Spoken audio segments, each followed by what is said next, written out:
Audiolibros en Latino presenta El misterio del tren azul, escrito por Agatha Christie.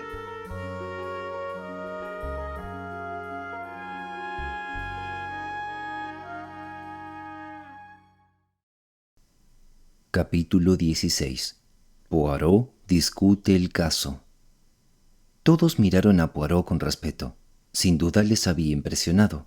El comisario se echó a reír con una risa que sonó a hueca. «¿Nos está usted dando lecciones?», exclamó.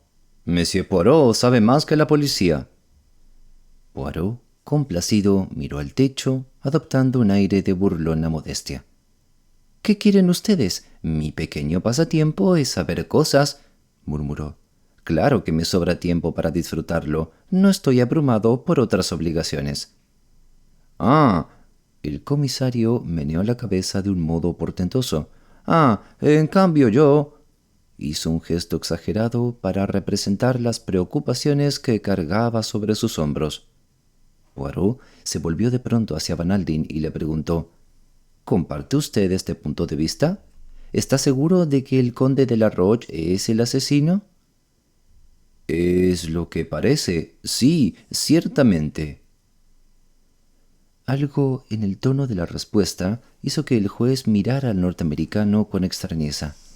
Van Helsing pareció darse cuenta del escrutinio e hizo un violento esfuerzo como si quisiera librarse de alguna preocupación. «¿Y qué hay de mi yerno?», preguntó. «¿Le han comunicado ustedes ya la noticia? Creo que está en Niza, ¿verdad?» «Sí, señor», contestó el comisario, que después de una ligera vacilación añadió discretamente: «Supongo que está usted enterado de que Mr. Kettering viajaba también en el tren azul». El millonario asintió. «Me enteré momentos antes de salir de Londres», contestó el lacónico. «Nos dijo», afirmó el comisario, «que no tenía la menor idea de que su esposa estuviese en el tren». «Lo creo», afirmó Van Helsing con un tono sereno. «Se hubiera llevado una desagradable sorpresa si se cruzara con ella». Los tres hombres le interrogaron con la mirada. «No voy a andarme con rodeos», añadió Van Helsing con fiereza. «Nadie sabe lo que mi pobre hija tuvo que aguantar. Derek Kettering no iba solo, le acompañaba una mujer». «¿Eh?» «Mirel, la bailarina». Monsieur Carrege y el comisario se miraron y asintieron como si aquello confirmase alguna conversación anterior. El juez se arrellanó en su sillón, juntó las manos y clavó la vista en el techo. Murmuró otra vez. «Uno se pregunta...», carraspeó. «Se oyen rumores...». «La dama es muy conocida», comentó Monsieur K. «Y además», añadió Poirot lentamente, «carísima». Van Helsing estaba rojo como un tomate. Se inclinó sobre la mesa del juez y descargó un tremendo puñetazo sobre ella. «Mi yerno es un maldito canalla», gritó. Miró por turno a todos los presentes. «Oh, ya sé que no lo parece», añadió. «Muy apuesto y con unos modales encantadores. A mí también me engañó. Supongo que cuando usted le dio la noticia fingiría un gran desconsuelo, a no ser que ya estuviese enterado». Fue una verdadera sorpresa para él. Estaba anonadado. «¡Maldito hipócrita!», exclamó Van Helsing. «Seguramente simularía un profundo dolor». No», dijo el comisario con cautela. «Yo no diría eso. ¿Verdad, Monsieur Carrege?» El magistrado juntó las yemas de sus dedos y entornó los párpados. «Expresó horror, asombro, esas cosas, sí», declaró. «¿Un gran sentimiento? Yo diría que no». Hércules Poirot habló de nuevo. «Permítame una pregunta, Mr. Van Helsing. ¿Le reporta algún beneficio a su yerno la muerte de su esposa?» «Hereda 2 millones». «¿De dólares?» «No, de libras. Le regalé esa cantidad a mi hija el día de su boda, y como no ha hecho testamento ni deja hijos, el dinero lo hereda su marido». «De quien estaba precisamente a punto de divorciarse», murmuró Poirot. «Sí, precisamente». El comisario se volvió hacia él para mirarle con atención. «¿Qué quiere usted decir?», empezó. «No, no quiero decir nada», le atajó Poirot. «Me limito a poner en orden los hechos, eso es todo». Van Alden le miró con creciente interés. El belga se puso de pie. «No creo que, de momento, pueda serle útil a usted, señor juez», le dijo cortésmente al tiempo que se inclinaba ante Monsieur Carrege. «¿Me tendrá al tanto del curso de los acontecimientos? Se lo agradecería muchísimo». «Desde luego, desde luego». Van Alden se puso de pie también. «¿Me necesitan para algo más?» «No, monsieur. Por ahora ya tenemos toda la información que necesitamos». «Entonces pasearé un rato con Monsieur Poirot, si no tiene inconveniente». «Por mi parte, encantado, señor», manifestó Poirot con una reverencia. Van Alden encendió un puro enorme, no sin antes ofrecer otro a Poirot, quien se excusó y encendió uno de sus minúsculos cigarrillos. Hombre de gran entereza moral, Van Alden parecía el mismo de siempre. Después de pasar unos instantes en silencio, dijo: «Tengo entendido, Monsieur Poirot, que usted ya no ejerce su profesión». «Así es. Ahora me dedico a gozar de la vida». «Sin embargo, ¿ayuda usted a la policía en este asunto?» Si un médico retirado pasa por una calle en el preciso momento en que ocurre un accidente, ¿dirá acaso: me he retirado de mi profesión, no debo meterme en nada? Y seguirá su marcha cuando alguien se esté desangrando a sus pies. Ah, si yo ya hubiera estado en Niza y la policía me hubiese llamado para que les ayudase, desde luego me habría negado. Pero este suceso lo ha puesto Dios en mi propio camino». «Usted se hallaba en la escena del crimen», comentó Van Alden pensativo. «¿Revisó usted el compartimiento?» El detective asintió. «¿Y sin duda encontraría algo que le resultaría sugestivo?» «Tal vez». «Creo que usted sabe ya a dónde quiero ir a parar», insistió Van Alden. «A mí me parece que el caso contra el conde de la Roche es muy claro, pero no soy tonto. Durante la última hora le he estado observando y me he dado cuenta de que, por el motivo que sea, usted no está de acuerdo con esa teoría». Poirot se encogió de hombros. «Yo puedo equivocarme». «Quiero pedirle a usted un favor, Monsieur Poirot. ¿Quiere usted trabajar para mí?» «¿Para usted personalmente?» «Eso es». Poirot reflexionó durante unos momentos. Al fin dijo: «¿Se da usted cuenta de lo que me pide?» «Sí». «Muy bien, acepto.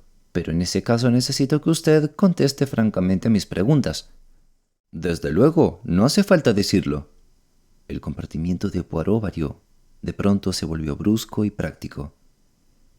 «¿El asunto del divorcio fue usted quien le aconsejó a su hija presentar la demanda?» «Sí». «¿Cuándo?» «Hace unos 10 días. Ella me escribió quejándose del comportamiento de su marido y yo le expliqué con toda claridad que el divorcio era la única solución». «¿Cuál era la queja concreta?» «Habían visto a su marido en compañía de una dama muy notoria, de esa Mirel de quien hemos hablado antes». «¿La bailarina?» «Ajá. ¿Y Mrs. Catherine se disgustó? Quería mucho a su marido». «Yo no diría eso», respondió Van Alden vacilante. «Entonces, no era su corazón el que sufría, sino su orgullo. ¿Es eso lo que usted quiere decir?»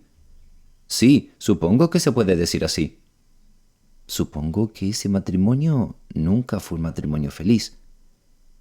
«Derek Catherine está podrido hasta la médula. Es incapaz de hacer feliz a ninguna mujer». «Es una mala cabeza, ¿verdad?» Van Alden asintió. «Très bien. Usted aconsejó a Madame que pidiera el divorcio y ella accedió. Usted consultaría a sus abogados. ¿Cuándo se enteró Mr. Catherine de esa noticia?» «Le llamé y le expuse las acciones que iba a realizar». «¿Y el qué dijo?», murmuró Poirot sonriente. El rostro de Van Alden se ensombreció con aquel recuerdo. Hizo gala de su insolencia habitual. «Perdóneme usted la pregunta, pero ¿se refirió al conde de la Roche?» «No lo nombró. dijo el millonario renuente, pero dio a entender que estaba enterado de todo. ¿Cuál era la situación económica de Mr. Kettering en aquellos momentos? ¿Por qué supone usted que puedo estar enterado de eso?, dijo Van Alden tras un instante de vacilación. Me parece lógico que usted averiguara este punto. Tiene usted razón. Averigüé que Kettering estaba sin un céntimo. Y ahora ha heredado 2 millones de libras. La vie es una cosa extraña, ¿verdad? Van Alden le dirigió una aguda mirada. ¿Qué quiere usted decir? Moralizo, reflexiono, hablo de filosofía. Pero volvamos a donde estábamos. Seguramente Mr. Kettering no accedería al divorcio sin defenderse.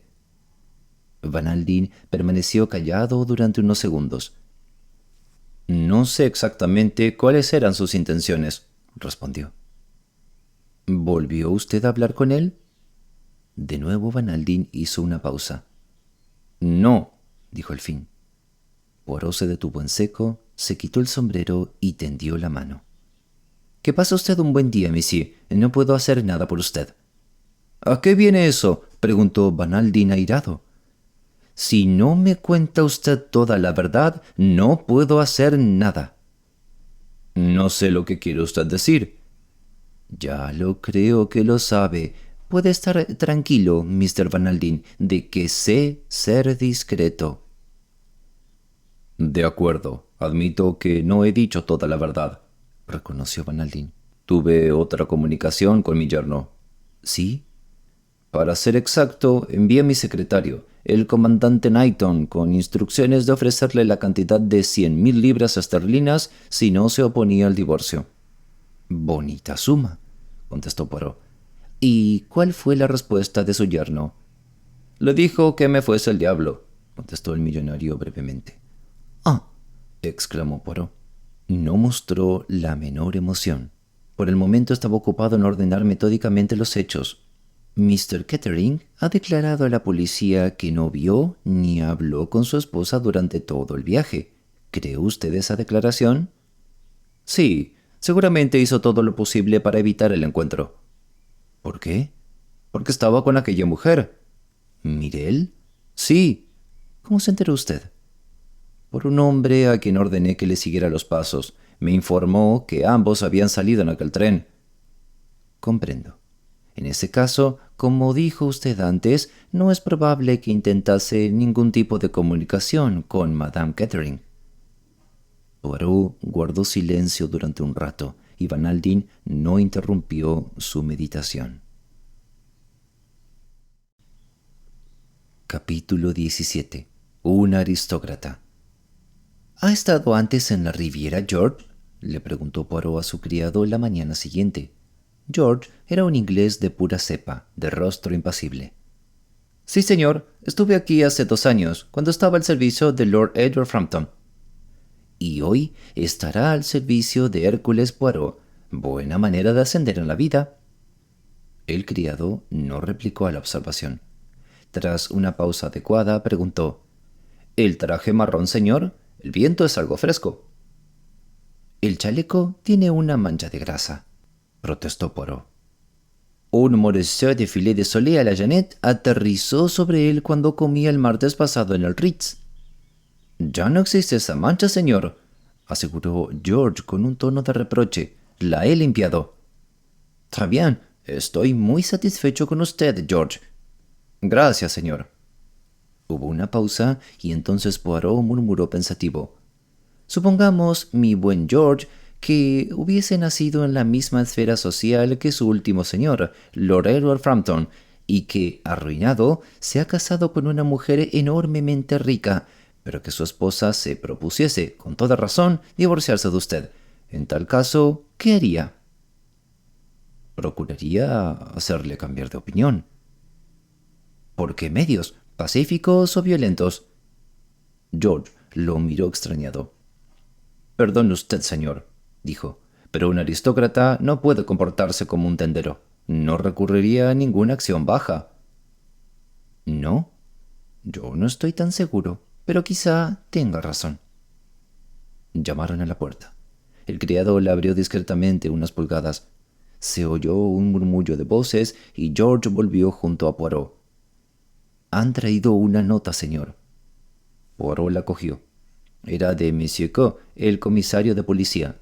Decía lo siguiente: «Vamos a interrogar al conde de la Roche. El juez de instrucción le agradecería que estuviera usted presente». «Enseguida, George, mi traje. Tengo que darme prisa». Un cuarto de hora después, elegantemente vestido con su traje marrón, Poirot entraba en el despacho del juez de instrucción. Monsieur Q ya estaba allí y los dos le saludaron amablemente.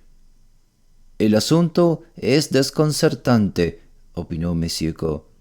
«Al parecer, el conde llegó de Niza el día antes del crimen». «Si eso es cierto, habrá quedado resuelto el asunto», contestó Poirot. Monsieur Courrèges carraspeó. «No debemos aceptar esta coartada sino tras una minuciosa investigación», sentenció. Tocó el timbre que había sobre la mesa. Unos instantes después, un hombre alto, moreno, elegantemente vestido y un aire altivo entró en la habitación. Tan aristocrático era el porte del conde que hubiera parecido una herejía siquiera insinuar que su padre había sido un oscuro vendedor de granos en Nantes, lo cual, todo se ha dicho, era la pura verdad. Al verle, cualquiera hubiera jurado que innumerables antepasados suyos habían perecido en la guillotina durante la Revolución Francesa. «Aquí estoy, caballeros», dijo el conde con altivez.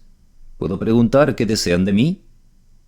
«Por favor, siéntese, señor conde», le rogó cortésmente el juez. «Estamos investigando la muerte de Mrs. Kettering». «¿La muerte de Mrs. Kettering? No lo entiendo». «Usted conocía a la señora, ¿verdad?» «Claro que la conocía, pero ¿qué tiene que ver eso con el asunto?» Se ajustó el monóculo y miró fríamente a su alrededor, posando su vista unos instantes sobre Poirot, quien lo miraba con una expresión de sencilla e inocente admiración que halagaba la vanidad del conde. Monsieur Courrèges se recostó en su sillón y carraspeó. «Tal vez no sepa usted, señor conde», hizo una pausa, «que Mrs. Kettering murió asesinada». «¿Asesinada? ¡Mon Dieu! ¡Qué horror!». La sorpresa y la pena los fingió con tanto arte, tan bien que parecían naturales. «Mrs. Kettering fue estrangulada entre París y Lyon», añadió el juez, «y sus joyas robadas». «¡Qué canallada!», gritó el conde agitado. «La policía tendría que hacer algo contra esos ladrones de trenes. Hoy día nadie está seguro». «En el bolso de Madame», siguió el juez, «encontramos una carta suya, señor. Según parece, debía reunirse con usted». El conde se encogió de hombros y separó las manos. «¿Para qué mentir?», dijo francamente. «Al fin y al cabo, todos somos hombres de mundo. No tengo inconveniente en decir aquí, entre nosotros, que es cierto». «Se reunió usted con ella en París y viajaron juntos, ¿verdad?», preguntó Monsieur Courrèges. «Ese era el plan original, pero Madame cambió de opinión. Yo tenía que encontrarla en Hyères». «¿No se reunió usted con ella en la estación de Lyon la tarde del día 14? «Todo lo contrario. Llegué a Niza la mañana de aquel día. Por lo tanto, lo que sugiere es imposible». «Bien, bien», dijo Monsieur Courrèges. «Solo como un simple formulismo, ¿quiere hacer el favor de contarnos lo que hizo usted durante la tarde y la noche del día 14? El conde reflexionó unos instantes. «Cené en Monte Carlo, en el Café de París. Luego fui al Sporting.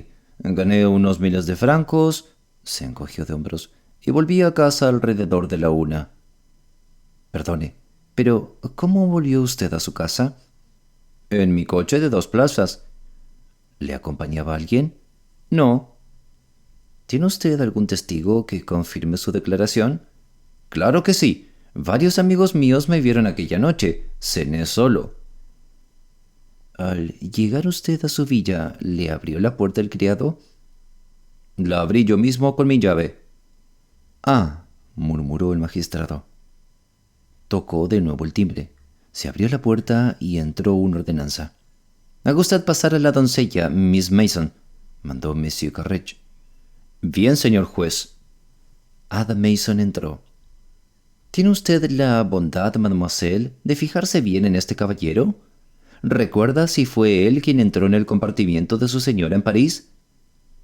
La mujer miró atentamente al conde durante unos instantes. Poirot se fijó en que el conde parecía muy inquieto. «No puedo asegurarlo», declaró al fin la doncella. «Puede ser y puede que no. Como solo le vi de espaldas, no puedo asegurar nada, aunque me parece que era este caballero». «¿Pero no está usted segura?» «No», respondió de mala gana la doncella. «No estoy segura».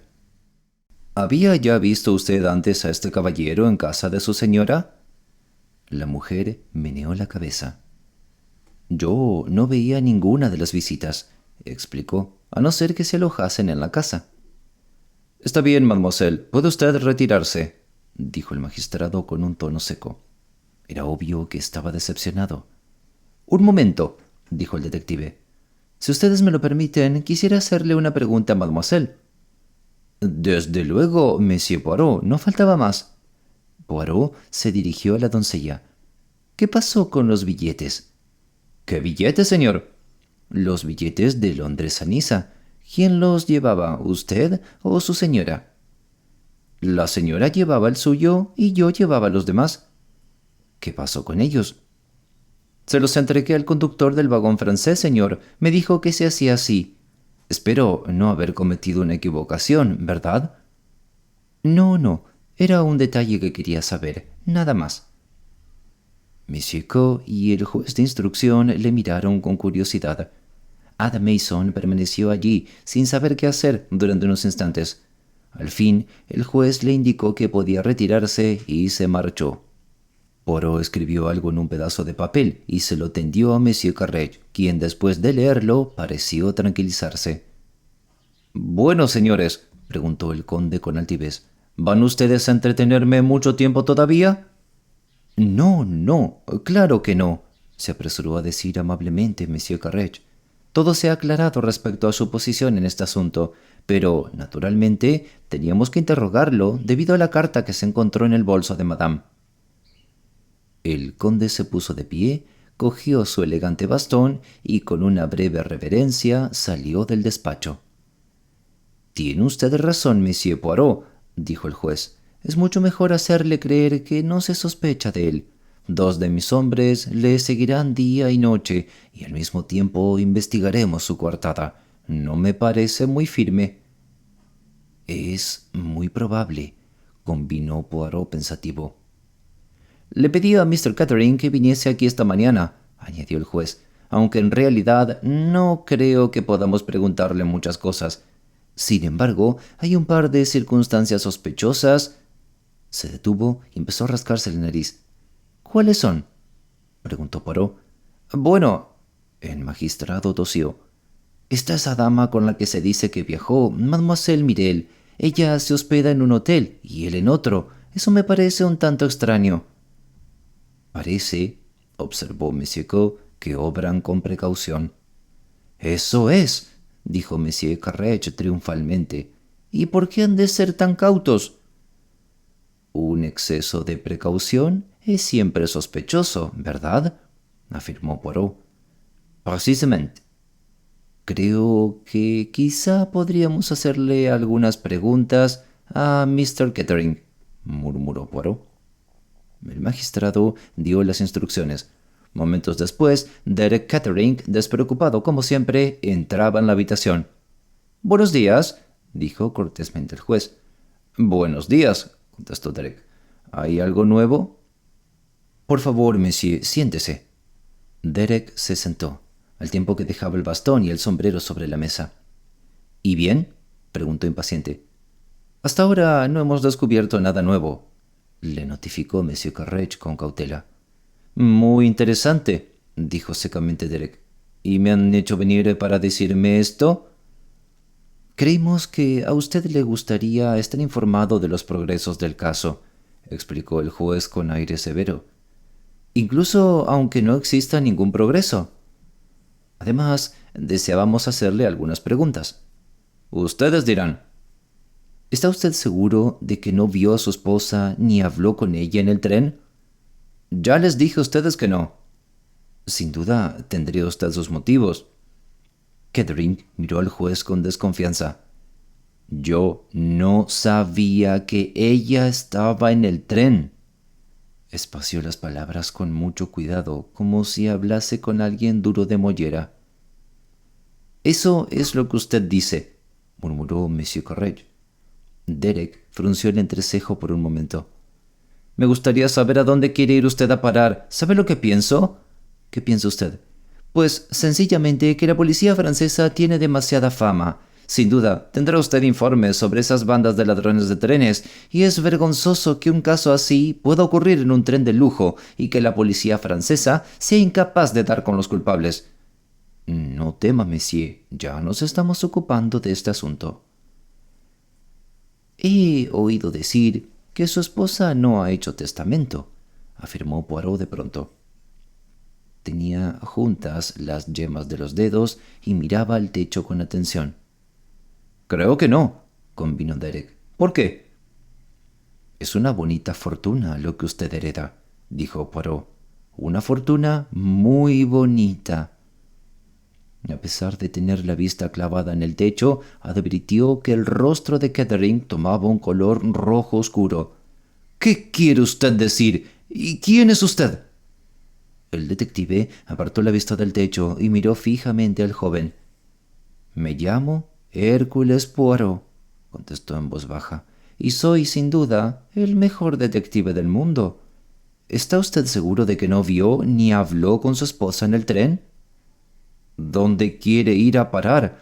Usted está insinuando que yo la maté. Se echó a reír. No debo enojarme. Es una cosa tan absurda. De haberla matado yo, ¿creen ustedes que hubiera necesitado robarle las joyas? Eso es verdad, murmuró Poirot un poco cariacontecido. No había pensado en eso. Si existe un caso evidente de robo y asesinato, es este, afirmó Kettering. Pobre Ruth, aquellos malditos rubíes le costaron la vida. Sin duda corrió la noticia de que ella los tenía. Creo que ya antes habían sido la causa de varios asesinatos. Poirot se irguió en su silla. Una luz verde pasó por sus ojos. Se parecía muchísimo a un gato bien alimentado. Una pregunta más, Mr. Kettering, dijo. ¿Quiere usted hacer el favor de decirme cuándo vio usted a su esposa por última vez? Un momento. Mr. Derek trató de recordar. Sí, creo que fue hace unas 3 semanas, aunque no puedo precisar la fecha exacta. No importa, contestó Poirot con un tono seco. Eso es cuanto deseaba saber. Bien, dijo Derek impaciente. ¿Hay algo más?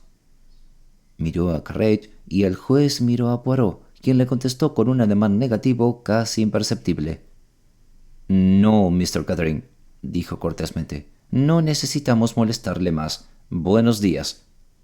Buenos días, contestó Kettering y salió dando un portazo.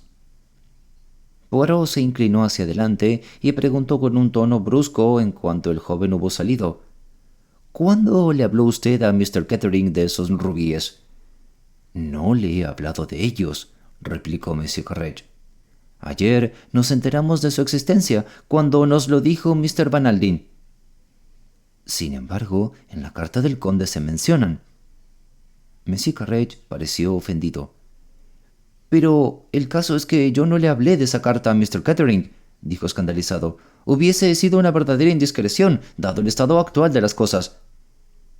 Poirot tambaleó con los dedos sobre la mesa. Entonces, ¿cómo conocía él la existencia de los rubíes? Preguntó con voz grave. Su esposa no se lo pudo decir porque no la había visto desde hacía 3 semanas. Por otra parte, no es probable que Van Alden o su secretario aludiesen a ellos. Sus entrevistas fueron de muy distinta índole y en los diarios no se habló para nada de los rubíes. Se puso de pie y recogió el bastón y el sombrero. Sin embargo, murmuró para sí mismo, nuestro hombre conocía la existencia de las joyas. Me gustaría saber cómo se ha enterado. Sí, me gustaría mucho saberlo. Capítulo 18. La comida de Derek. Derek Kettering se dirigió directamente al negresco y pidió 2 cócteles que bebió en un santiamén. Después contempló malhumorado el azul resplandeciente del mar. Apenas si veía a los transeúntes, una desagradable muchedumbre mal vestida y muy poco interesante. Cada vez resultaba más difícil ver algo atractivo. Sin embargo, rectificó enseguida aquella impresión al ver a una dama que ocupó una de las mesas próximas. Llevaba un precioso vestido naranja y negro y un sombrerito que dejaba su rostro en la sombra. Derek pidió un tercer cóctel mientras fijaba de nuevo su mirada en el mar. De repente se estremeció. Un perfume que le era familiar llegó a su nariz y, al alzar la mirada, vio a la mujer del vestido naranja y negro de pie a su lado. Ahora le vio el rostro y la reconoció. Era Mireille, que le sonreía con aquella sonrisa insolente y seductora que él conocía tan bien. «Derek», murmuró, «te alegras de verme, ¿verdad?» Se sentó caer en la silla al otro lado de la mesa. «Pero salúdame, estúpido», añadió burlona. «Es un placer inesperado», dijo Derek. «¿Cuándo saliste de Londres?» Ella se encogió de hombros. «¿Hace un día o 2? ¿Y el Partenón?» «Yo los mandé, ¿cómo se dice?, a paseo». «¿De veras? No eres nada amable conmigo, Derek». «¿Esperas que lo sea?» Mireille encendió un cigarrillo y fumó en silencio unos instantes antes de decir: «¿Te parece imprudente que nos vean juntos tan pronto?» Derek la miró, se encogió de hombros y preguntó muy formal: «¿Comerás aquí?» «Mais oui, comeré contigo». «Lo siento muchísimo», dijo Derek, «pero tengo un día muy importante».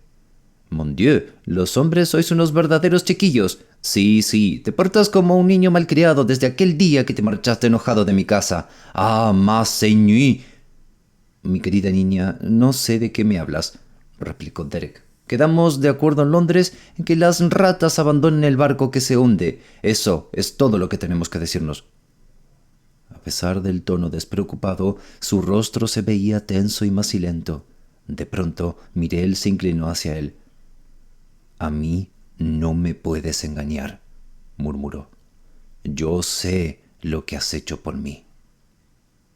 La miró fijamente. Algo en su voz le había llamado la atención. La bailarina asintió. «Ah, no tengas miedo, soy discreta. Eres magnífico, tienes muchísimo coraje, pero de todos modos fui yo la que te sugirió la idea aquel día en Londres al decirte que a veces ocurren accidentes. ¿Y no estás en peligro? ¿No sospecha de ti la policía?» «¿Qué diablos?» «Chut». Ella levantó una delgada mano morena en cuyo meñique brillaba una enorme esmeralda. «Tienes razón, no debía hablar así en público. No volveremos a hablar de este asunto, pero nuestros problemas se han acabado. Nuestra vida juntos será maravillosa, maravillosa». Derek se echó a reír de pronto con una sonrisa dura, desagradable. «Así que las ratas vuelven al barco, ¿eh? 2 millones marcan la diferencia, claro que sí. Tendría que haberlo sabido», rió de nuevo. «Te gustaría ayudarme a gastar esos 2 millones, ¿verdad, Mireille? Lo harías mejor que ninguna otra mujer». Se echó a reír otra vez. «Chut», dijo la bailarina. «¿Qué te pasa, Derek? La gente se da la vuelta para mirarte». «¿A mí? Voy a decirte lo que me ocurre. He terminado contigo, Mireille. ¿Lo oyes bien? ¡Se acabó!». Mireille lo tomó como se esperaba. Le miró durante unos instantes y luego sonrió con dulzura. «¡Qué chiquillo eres! Te enfadas, gritas, todo porque soy práctica. ¿No te he dicho siempre que te adoro?». Se inclinó hacia él. «Pero yo te conozco, Derek. Mírame, soy yo, Mireille. Te quería y ahora te querré 100 veces más. Te haré la vida muy feliz. Para eso, Mireille es única». Lo miró con ojos ardientes. Vio cómo palidecía y contenía el aliento, y sonrió para sí mismo satisfecha, segura del poder y la magia que ejercía sobre los hombres.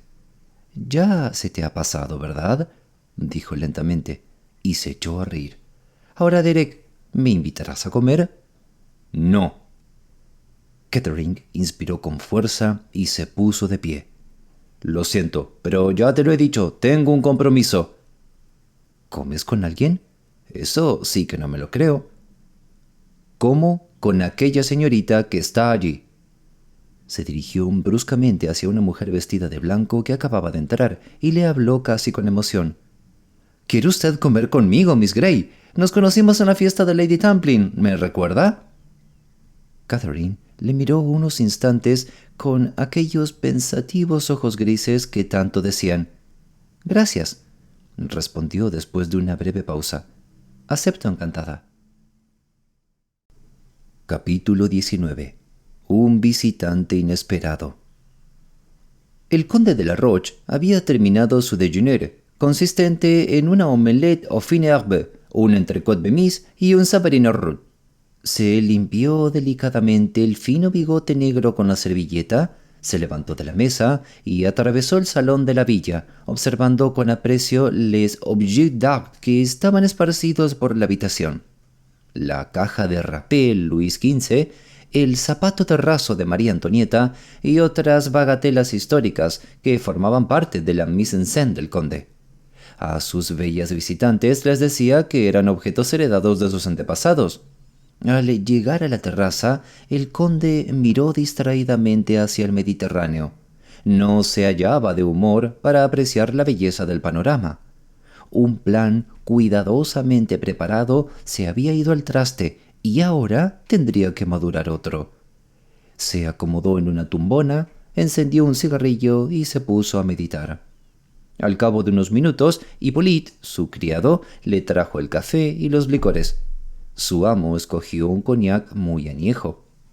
Cuando el criado iba a retirarse, su señor le detuvo con un gesto. Hippolyte esperó respetuosamente. Su aspecto no era muy agradable, pero su corrección compensaba sobradamente ese hecho. En aquel momento era la misma estampa del respeto y la atención. «Es posible», dijo el conde, «que dentro de unos días se presenten aquí algunos desconocidos que intentarán entablar conversación contigo y con Mayne. Probablemente os formularán diversas preguntas respecto a mí». «Sí, señor conde». «¿Quizá ya han venido?» «No, señor conde». «¿No has visto ningún tipo extraño por los alrededores? ¿Estás seguro?» «No, señor conde, no he visto a nadie». «Está bien», dijo el conde secamente. «De todos modos vendrán, estoy seguro. Harán preguntas». Hippolyte miró comprensivo a su señor. Este habló despacio sin mirarle. «Como tú ya sabes, llegué aquí el martes pasado por la mañana. Si la policía o cualquier otra persona te lo preguntase, no lo olvides, yo llegué el martes, día 14, no el miércoles día 15. ¿Me entiendes?». «Perfectamente, señor conde». «Se trata de un asunto que concierne a una señora, y siempre es necesario ser discreto. Estoy seguro, Hippolyte, de que tú sabrás serlo». «Lo seré, señor». «¿Y Marie?». «Marie también, respondo de ella». «Entonces me tranquilizo», murmuró el conde. En cuanto salió Hippolyte, el conde probó el café con aire preocupado. De vez en cuando fruncía el entrecejo. Una voz meneó la cabeza y asintió otras dos. En medio de estas reflexiones apareció otra vez Hippolyte. «Una señora, monsieur». «¿Una señora?». El conde estaba sorprendido. No porque la visita de una dama fuera algo poco habitual en Villa Marina, pero en este momento el conde no tenía ni la más remota idea de quién podía ser. «Creo que el señor no la conoce», apuntó Hippolyte. El conde estaba cada vez más intrigado. «Hazla entrar, Hippolyte», ordenó. Poco después, una maravillosa visión en naranja y negro apareció en la terraza, envuelta en un fuerte perfume de flores exóticas. «¿El conde de la Roche?». Servidor de usted, mademoiselle, dijo el conde con una reverencia. Me llamo Mirel. Tal vez haya usted oído hablar de mí. Ah, desde luego, mademoiselle. ¿Quién no se ha deleitado con las exquisitas danzas de mademoiselle Mirel? Exquisita. La bailarina agradeció la galantería con una sonrisa mecánica. Lamento la intromisión, comenzó ella. Por favor, siéntese, mademoiselle, se lo ruego, le interrumpió el conde al tiempo que se le acercaba una silla. A través de sus galanterías él la observaba con atención. Había muy pocas cosas que el conde no conociera de las mujeres, si bien era verdad que hasta entonces sus experiencias no habían sido con mujeres como Mirel, verdaderas aves de rapiña. La bailarina y él eran, en cierto sentido, pájaros del mismo plumaje. Sabía que su seducción fracasaría con aquella mujer. Mirel era una parisiense muy astuta. Sin embargo, había una cosa que el conde era capaz de reconocer en cuanto la veía. Descubrió enseguida que se encontraba ante una mujer encolerizada, y una mujer encolerizada, como bien es sabido, siempre dice más de lo que es prudente, y de vez en cuando es una fuente de beneficios para un caballero astuto que no pierde la calma. Ha sido usted muy amable honrando mi pobre casa. Tenemos amigos comunes en París, dijo Mirel, a quienes he oído hablar de usted, pero vengo a verle por otra razón. He oído hablar de usted desde que llegué a Niza, aunque de otra manera. Ah, murmuró el conde. Voy a serle brutalmente franca, añadió la bailarina. Sin embargo, tenga la seguridad de que me preocupo por su bienestar. En Niza se dice que usted es el asesino de la dama inglesa, Madame Catherine. ¿Yo? ¿El asesino de Madame Catherine? ¡Bah! ¡Valiente tontería! Su tono era más displicente que indignado. Sabía que eso la provocaría más. Sí, sí, insistió ella. Se dice eso. A la gente le gusta hablar por hablar, murmuró el conde indiferente. Sería indigno de mi parte tomar en serio tales acusaciones. No me ha entendido usted. Mirel se inclinó hacia él con los ojos negros muy brillantes. No se trata de una simple murmuración en la calle, sino en la policía. El conde se irguió alerta una vez más. Mirel asintió varias veces con energía. Sí, sí, yo tengo amigos en todas partes. El mismo prefecto... Dejó la frase sin terminar, con un elocuente encogimiento de hombros. ¿Quién no es indiscreto ante una mujer tan hermosa?, murmuró el conde con galantería. La policía está convencida de que fue usted quien mató a Mrs. Catherine, pero se equivoca. Claro que se equivoca, afirmó el conde. Usted lo dice sin conocer la verdad. Yo sí. El conde la miró con curiosidad. Mirel asintió con vehemencia. ¿Sí? ¿Quién es?, preguntó el conde tajante. Su marido. Se acercó al conde y repitió en voz baja, vibrante de ira y de odio. Su marido la mató. El conde se recostó en la tumbona. Su rostro era una máscara. Permítame una pregunta, mademoiselle. ¿Cómo lo sabe? ¿Que cómo lo sé? La bailarina se levantó de un salto y soltó una carcajada. Se ufanó de ello de antemano. Estaba arruinado, en la quiebra, deshonrado. Solo la muerte de su esposa podía salvarle. Él me lo dijo. Viajaba en el mismo tren, pero ella no lo sabía. ¿Por qué se ocultó? Pues porque pensaba colarse en su compartimiento durante la noche. ¡Ah! Cerró los ojos. Estoy viendo la escena. El conde tosió. Quizá, mademoiselle, murmuró. Pero si fue él, ¿qué necesidad tenía de robar las joyas?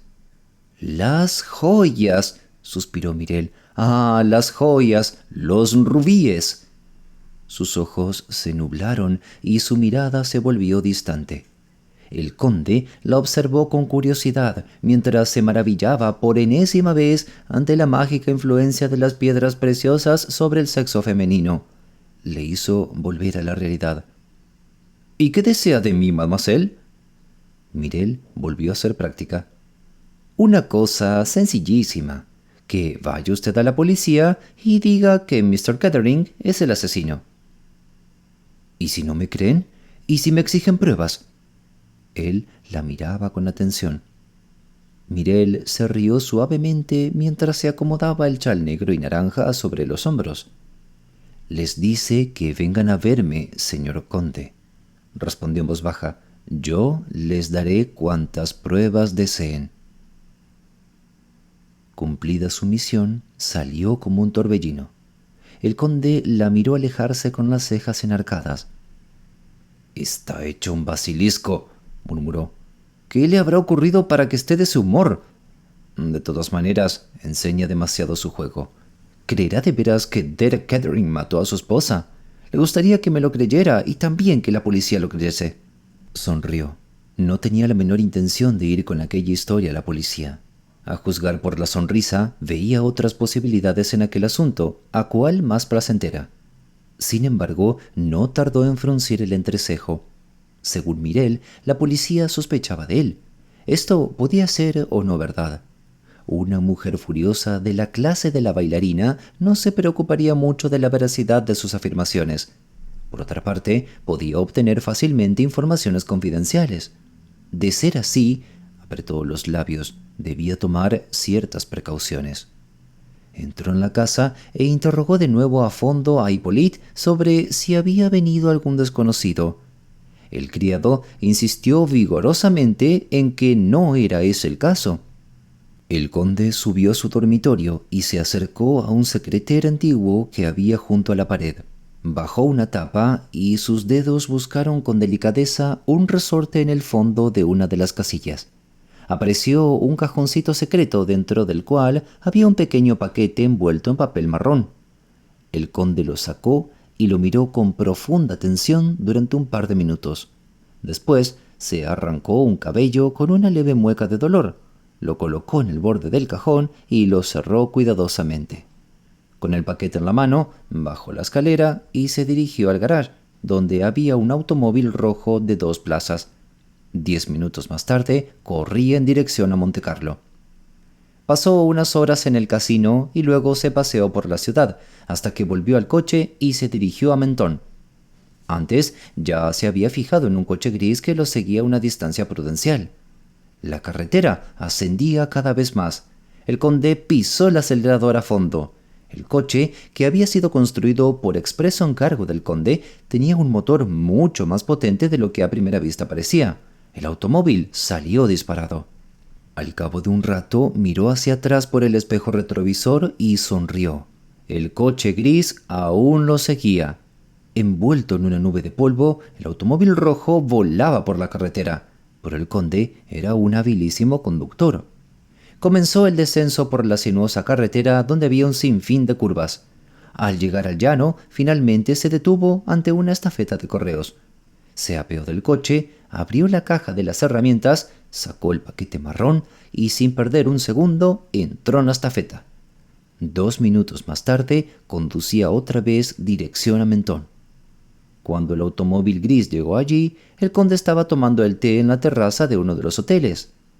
Más tarde regresó a Montecarlo, cenó allí y llegó a su casa a las 11.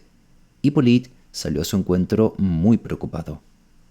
«Por fin ha llegado usted, señor conde. ¿Me ha telefoneado por casualidad el señor conde?» Este meneó la cabeza. «Sin embargo, a las 3 me llamaron por teléfono de parte de usted para comunicarme que tenía que presentarme en Niza, en el Negresco». «¿De veras? ¿Y ha sido?» «Desde luego, señor conde, pero en el Negresco no sabía nada del señor conde, ni siquiera había estado allí». «Y seguramente», dijo el señor, «a esa hora Marie estaría haciendo la compra». «Sí, señor conde». «Bien», comentó él, «ha sido una equivocación sin importancia». Y sonriendo subió a su habitación. Una vez en ella, cerró la puerta con llave y miró a su alrededor con mucha atención. Todo parecía estar como siempre. Abrió los armarios y los cajones. Las cosas aparecían colocadas, poco más o menos como antes, pero no exactamente igual. No cabía la menor duda de que habían registrado la habitación. Se acercó al secreter y apretó el resorte oculto. Se abrió el cajón, pero el cabello había desaparecido. Asintió varias veces. «Nuestra policía es excelente», murmuró para sí. «No se le escapa nada». Capítulo 20.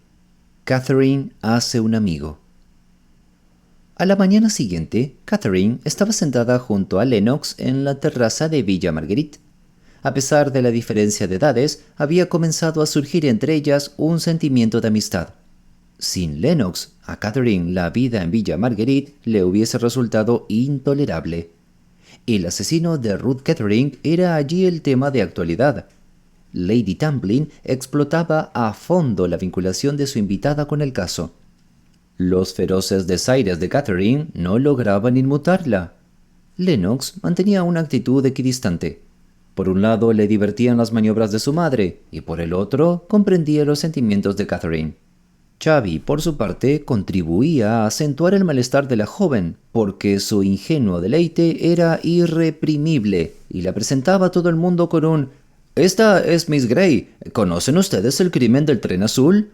Pues se ha visto mezclada en el caso hasta las cejas. Mantuvo una larga charla con Ruth Catherine pocas horas antes del asesinato. ¡Qué suerte!, ¿verdad?».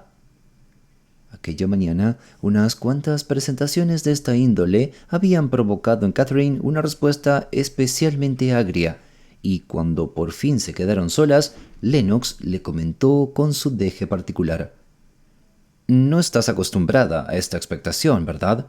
Todavía tienes mucho que aprender, Catherine». «Lamento haberme enfadado. No lo hago por costumbre». «Es hora de que aprendas a descargarte. Chubby es un borrico sin mala intención. Y mamá, desde luego, es una pesada. Pero te puedes enfadar con ella hasta que las velas dejen de arder, que no servirá de nada. Te mirará con los ojos tristes, pero después le importará un comino». Catherine no contestó a las observaciones filiales y Lennox continuó: «Yo me parezco algo a Chubby. Me encantan los asesinatos, y mucho más en este caso, conociendo al marido de la víctima». Catherine asintió. «¿Así que ayer comiste con él?», siguió Lennox pensativa. «¿Te gusta?». Catherine reflexionó unos instantes. «No sé», dijo muy despacio. «Es muy atractivo». «Sí, mucho». «¿Qué es lo que no te gusta de él?». Catherine no contestó a la pregunta, o por lo menos no lo hizo directamente. «Me habló de la muerte de su esposa y reconoció que había sido una verdadera suerte para él». «Y supongo que eso te asombró». Lennox hizo una pausa y luego añadió con un tono un tanto extraño: «Le gustas, Catherine». «Por lo menos me invitó a una suculenta comida», dijo Catherine con una sonrisa. La muchacha no quiso darse por vencida. «Me di cuenta la noche que estuvo aquí», comentó pensativa, «por la manera de mirarte. Y eso que no eres de su tipo, todo lo contrario. Bueno, supongo que es como la religión que te pilla a partir de cierta edad». «Llaman a Mademoiselle al teléfono», dijo Maine, que asomaba la cabeza por la ventana del salón. «Monsieur Poirot desea hablar con ella». «Más crímenes y más sangre. Anda, Catherine, y ve a hablar con tu detective». La voz de Hércules Poirot llegó clara y precisa en el oído de Catherine. «¿Es Mademoiselle Grey?». «Bon, mademoiselle. Tengo un mensaje para usted de Mr. Van Alden, el padre de Madame Catherine. Tiene mucho interés en hablar con usted, en Villa Marguerite o en el hotel, lo que usted prefiera». Catherine reflexionó un momento y decidió que si Van Alden venía a la villa sería algo doloroso e innecesario. Lady Tamblyn no hubiese podido contener su alegría, porque no desperdiciaba ninguna ocasión de cultivar el trato con millonarios. Por lo tanto, le contestó a Poirot que iría a Niza. «Perfectamente, mademoiselle. Yo mismo iré a buscarla en coche. ¿Le parece bien dentro de 3/4 de hora?» Poirot se presentó puntualmente. Catherine le esperaba y se marcharon de inmediato. «Bien, mademoiselle, ¿cómo van las cosas?». La joven miró sus brillantes ojos y confirmó su primera impresión de que había algo muy atractivo en Monsieur Hércules Poirot. «Este es nuestro román policial, ¿verdad?», añadió Poirot. «Le prometí que estudiaríamos el caso juntos y yo siempre cumplo mis promesas». «Es usted muy amable», murmuró Catherine. «Ah, se burla usted de mí, pero ¿quiere o no enterarse de la marcha de las investigaciones?». Catherine admitió que sí, y Poirot le hizo un breve retrato del conde de la Roche. «¿Cree usted que es el asesino?», preguntó Catherine pensativa. «Esta es la teoría», respondió Poirot cauteloso. «¿Y usted qué cree?». «No puedo decirlo. ¿Y usted, mademoiselle, qué piensa?». Catherine meneó la cabeza. «¿Qué quiere que piense? No sé nada de esas cosas, pero yo diría que...».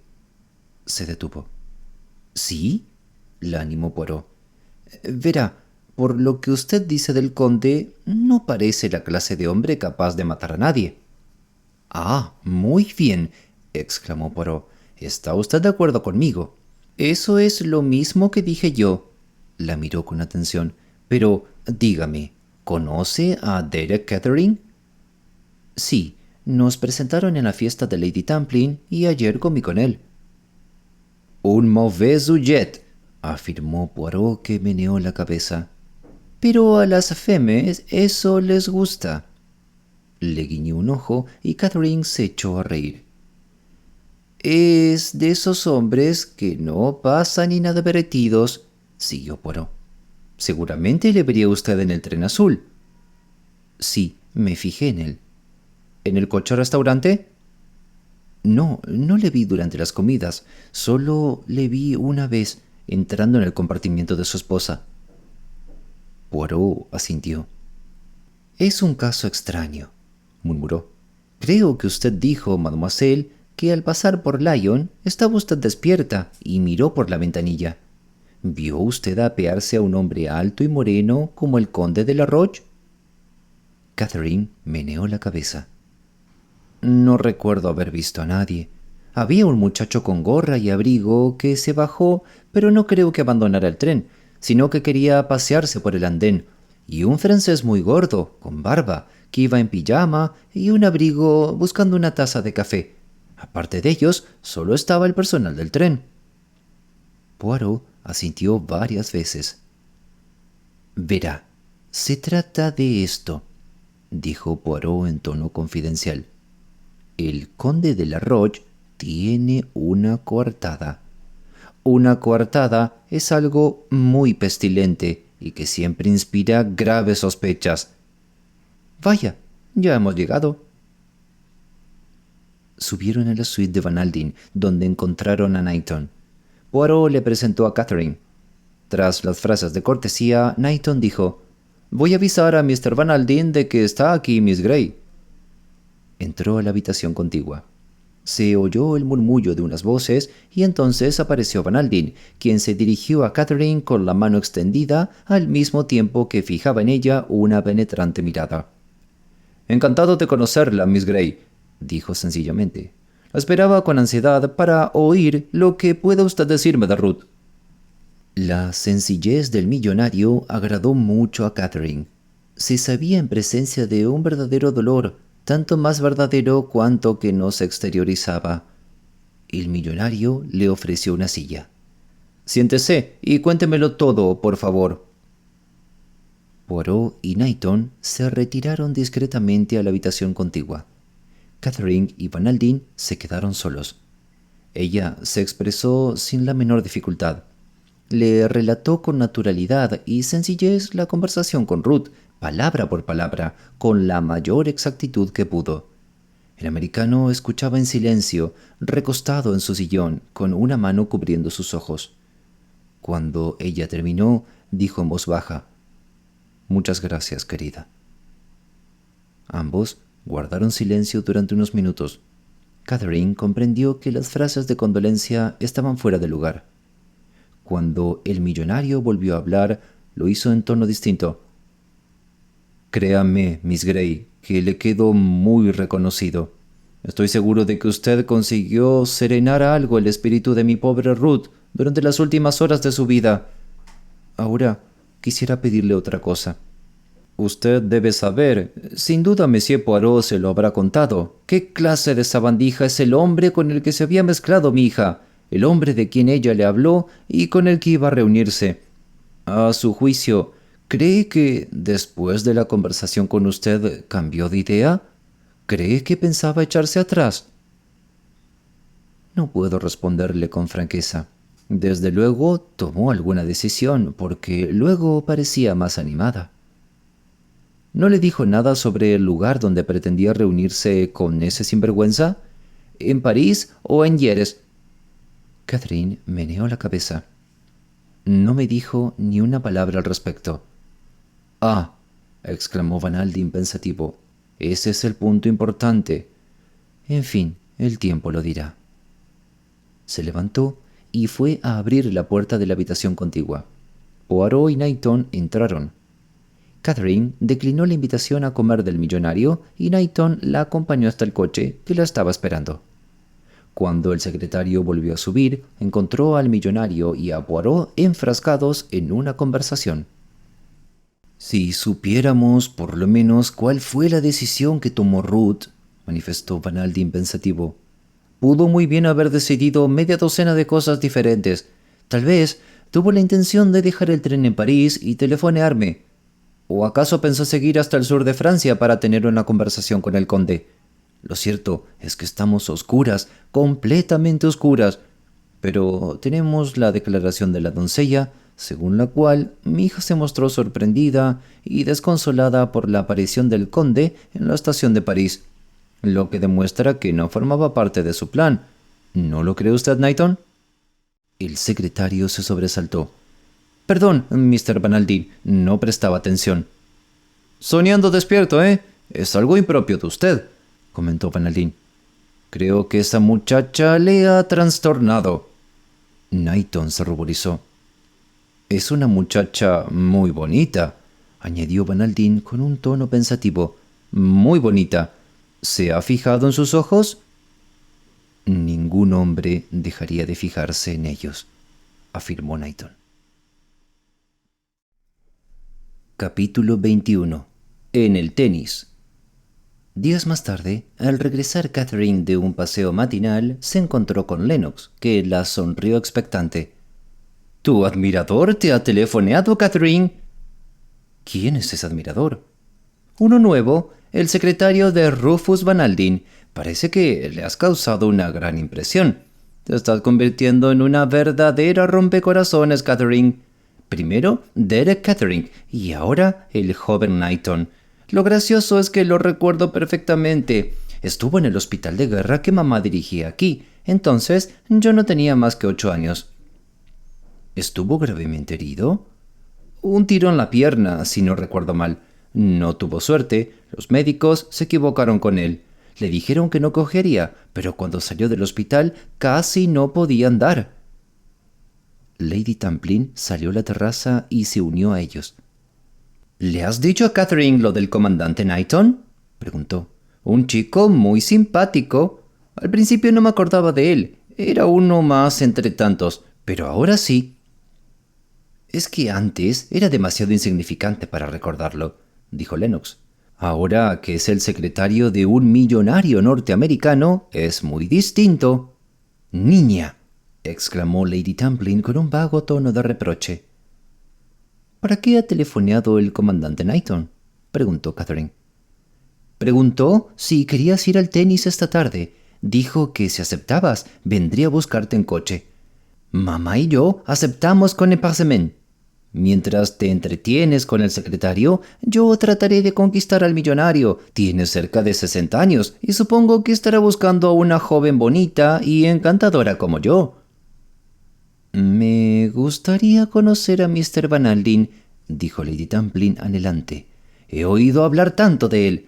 Esos hombres fuertes del Nuevo Mundo tan admirables.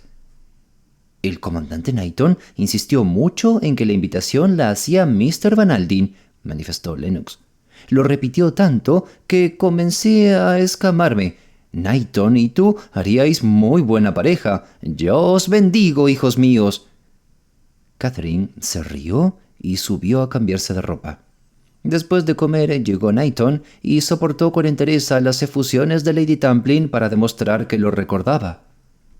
Mientras se dirigían a Cannes, Knighton le comentó a Catherine: «Lady Tamplin no ha cambiado apenas». «¿De carácter o de aspecto?» «De ambas cosas. Según mis cálculos, debe de tener los 40 largos, y todavía es una mujer hermosa». «Ya lo creo», asintió Catherine. «Me alegro de que haya podido usted venir. Monsieur Poirot estará también con nosotros. ¡Qué hombre más extraordinario! ¿Lo conoce usted bien, Miss Grey?»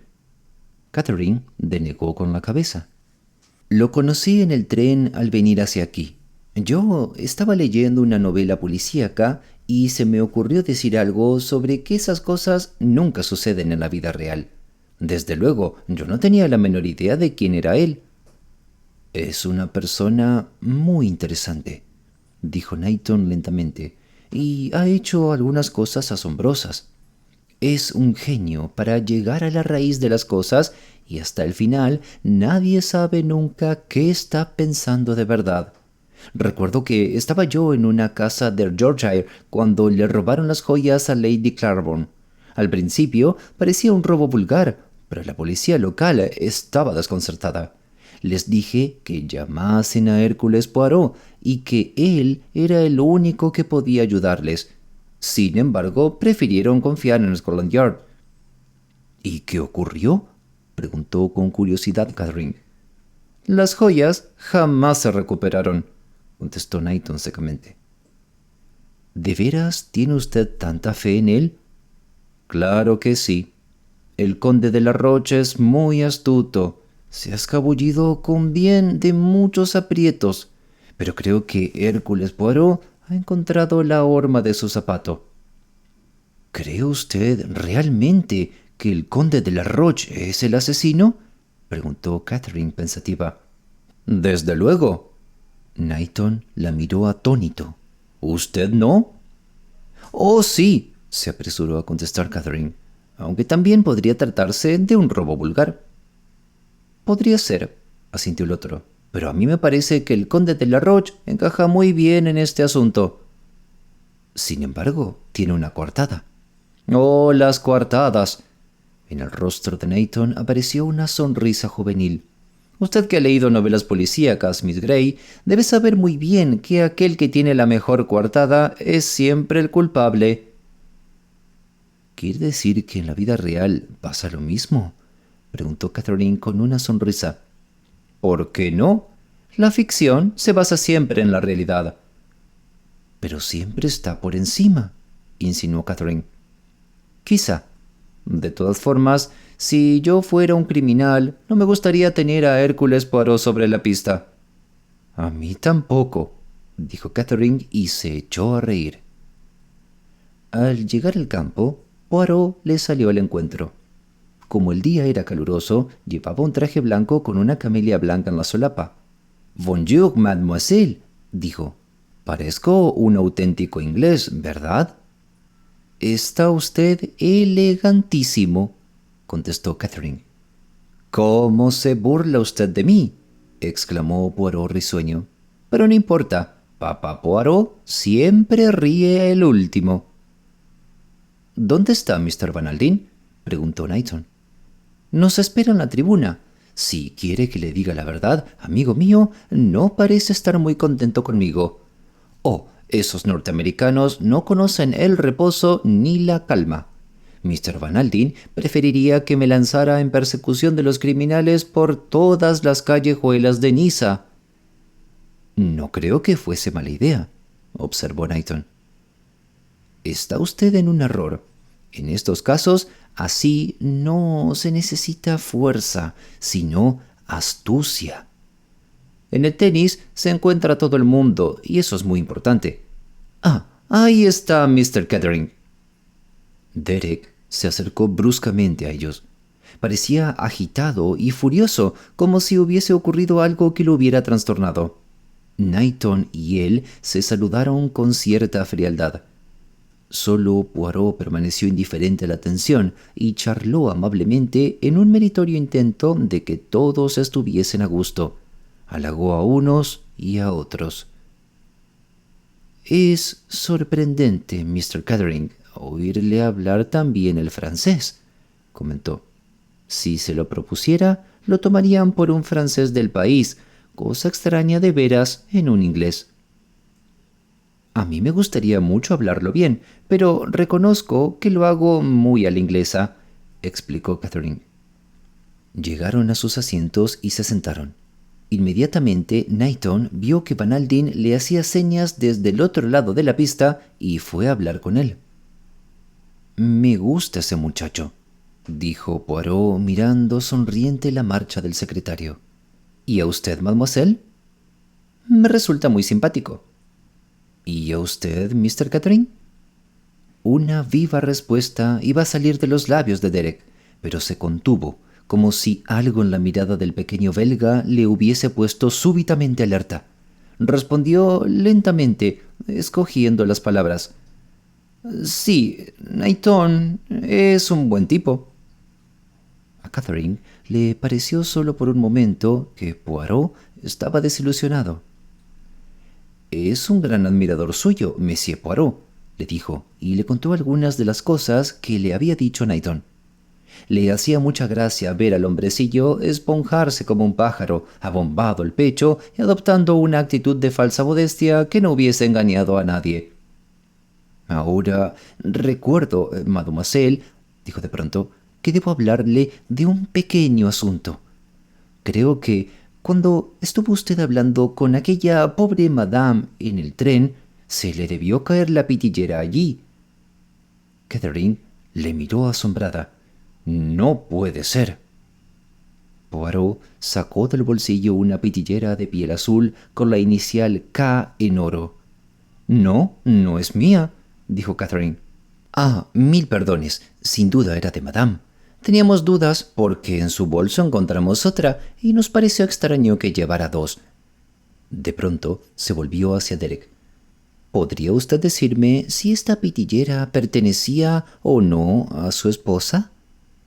Por un momento, Derek pareció desconcertado. Tartamudeó un poco al responder. «No, no sé. Supongo que sí». «¿No será la suya, por casualidad?» «De ninguna manera. Si fuera mía, ¿cómo iba a estar en poder de mi esposa?» Poirot adoptó una expresión más ingenua e infantil que nunca. «Podría haberla perdido al entrar en el compartimiento de su esposa», explicó con candidez. «No entré allí. Se lo he repetido a la policía una docena de veces». «Perdone usted», dijo Poirot con aire contrito. «Pero fue mademoiselle la que mencionó haberle visto entrar allí». Se detuvo con una expresión avergonzada. Catherine miró a Derek. Se había puesto pálido, pero quizá era imaginación suya. Su risa sonó muy natural. «Se equivocó usted, Miss Gray», dijo tranquilo. «Por lo que me ha dicho la policía, me he enterado de que mi compartimiento estaba solo una puerta o dos más allá del de mi esposa, aunque nunca lo sospeché en aquel momento. Tuvo que haberme visto cuando entraba en mi propio compartimiento». Se levantó con rapidez al ver que se acercaban Knighton y Van Alden. «Me marcho», anunció. «No soy capaz de soportar a mi suegro ni por todo el oro del mundo». Van Alden saludó cortésmente a Catherine, pero era obvio que estaba de muy mal humor. «Parece que le gustan mucho los partidos de tenis, Monsieur Poirot», gruñó. «Sí, me distrae mucho», contestó Poirot con placidez. «Para usted es una suerte estar en Francia», dijo Van Alden. «En Estados Unidos estamos hechos de distinta manera. Allí el trabajo viene antes que la diversión». «No se enfade usted, se lo ruego. Todos tenemos nuestros métodos. A mí siempre me ha parecido algo delicioso combinar el trabajo con el placer». Miró a los dos jóvenes que conversaban absortos el uno con el otro y asintió satisfecho. Luego se inclinó hacia el millonario y le dijo en la voz más baja que pudo: «No he venido solo a divertirme, Mr. Van Aldine. Fíjese usted en aquel viejo alto que está frente a nosotros. Aquel de rostro amarillo y venerable barba». «¿Qué pasa con él?». «Aquel», dijo Poirot, «es Mr. Papopoulos». «Un griego, ¿eh?». «Sí, un griego, como usted dice. Es un anticuario de fama mundial. Tiene una tiendecita en París, pero la policía sospecha que hace algo más que vender antigüedades». «¿Qué?». «Lo tienen por un perista que compra y vende objetos robados, especialmente joyas. La talla y montura de piedras preciosas no tiene para él ningún secreto. Está en contacto con los personajes más elevados de Europa y con lo más bajo de la escoria de Lampa». Van Aldine miró a Poirot con súbita atención. «¿Y qué?», preguntó con un nuevo tono de la voz. «Yo me pregunto, Hércules Poirot», contestó el detective, que se golpeó el pecho con un gesto teatral, «me pregunto, ¿por qué de pronto ha venido Mr. Papopoulos a Niza?». Van Aldine estaba asombrado. Había llegado a dudar de Poirot, sospechando que el hombrecillo no estaba a la altura de la tarea, que no era más que un farsante. Pero ahora de nuevo volvía a tener fe en él. Miró de frente al detective. «Le ruego que me perdone, Monsieur Poirot». Este rechazó la excusa con un gesto extravagante. «Va, no vale la pena. Y ahora escúcheme, Mr. Van Aldine. Tengo noticias que comunicarle». El millonario le miró con atención, cada vez más interesado. «Así es, le interesará muchísimo. Como usted sabe, el conde de la Roche ha estado vigilado desde que se entrevistó con el juez de instrucción.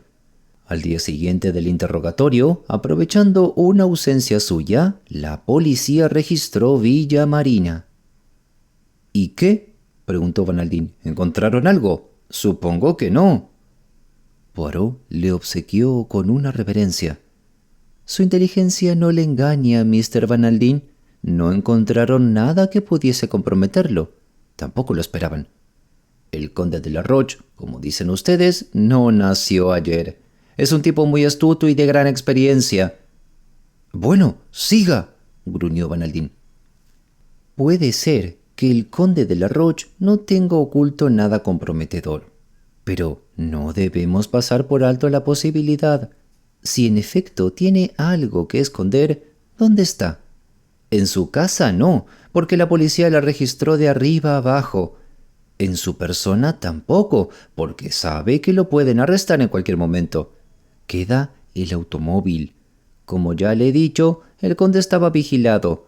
Aquel día le siguieron hasta Montecarlo. Desde allí fue por carretera a Mentón, conduciendo el mismo. Su coche es muy rápido y dejó atrás a sus perseguidores, que durante poco más de un cuarto de hora le perdieron de vista por completo». «¿Y usted supone que en ese tiempo escondió algo cerca de la carretera?», preguntó Van Aldine, cada vez más interesado. «Cerca de la carretera, no. Ça c'est parti. Ahora, escúcheme bien. Yo le di un consejo a Monsieur Correge, quien tuvo la gentileza de aceptarlo. En cada una de las estafetas de correos de la zona se apostó alguien que conociese de vista al conde de la Roche. Verá, monsieur, la mejor manera de hacer desaparecer una cosa es enviarla por correo». «¿Y qué?», preguntó Van Aldine con el rostro iluminado por el interés y la excitación. «Pues, voilà». Con un gesto propio de un mago, Poirot sacó del bolsillo un paquete envuelto en papel marrón al que le faltaba el cordel. «En aquel cuarto de hora, nuestro hombre envió esto por correo». «¿A qué dirección?», quiso saber el millonario. Poirot asintió. «Eso hubiera podido servirnos de algo, pero por desgracia no ha sido así. El paquete Iba dirigido a uno de esos kioscos de periódicos de París, donde por una módica suma guardan las cartas y paquetes que se les envían por correo. «Bueno, pero ¿qué es lo que contiene?», preguntó impaciente Van Aldín. Poirot desenvolvió el paquete y le mostró una caja cuadrada de cartón. Miró a su alrededor. «Es un buen momento», murmuró. «Todos miran a los jugadores. Mire, monsieur». Levantó la tapa de la caja una fracción de segundo. Un grito ahogado se escapó de los labios del millonario, cuyo rostro palideció intensamente. «¡Dios mío! ¡Los rubíes!».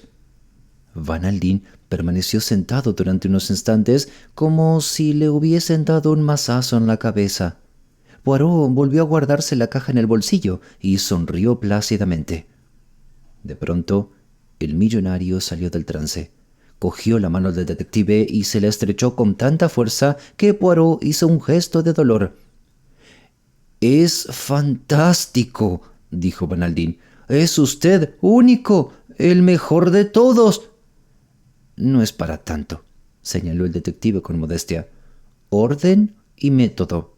Estar preparado contra las eventualidades, eso es todo lo que hay». «Supongo que habrán detenido al conde de la Roche, ¿verdad?», preguntó Van Aldín ansiosamente. «Nada de eso». En el rostro de Van Aldín se dibujó una expresión de asombro. «¿Pero por qué? ¿Qué más quieren?». «La coartada del conde se sostiene». «Pero eso es una tontería». «Sí, yo también creo que lo es, pero desgraciadamente tenemos que probarlo». «Pero mientras tanto, él se las escapará de las manos». Poirot meneó la cabeza con mucha energía. «Imposible», afirmó. «Lo único que el conde no puede permitirse es sacrificar su posición social. Tiene por fuerza que permanecer aquí y afrontar los hechos». Van Aldín no se conformó. «Pero no veo...». Poirot levantó una mano. «Un momento, Mr. Van Aldín. Ahora tengo una pequeña idea. Mucha gente se ha burlado de las pequeñas ideas de Hércules Poirot y ha hecho mal». «Está bien, adelante», dijo Van Aldín. «¿Cuál es su pequeña idea?». El detective guardó silencio unos momentos. Después dijo: «Mañana a las 11 iré a verle a su hotel. Hasta entonces no le diga nada a nadie».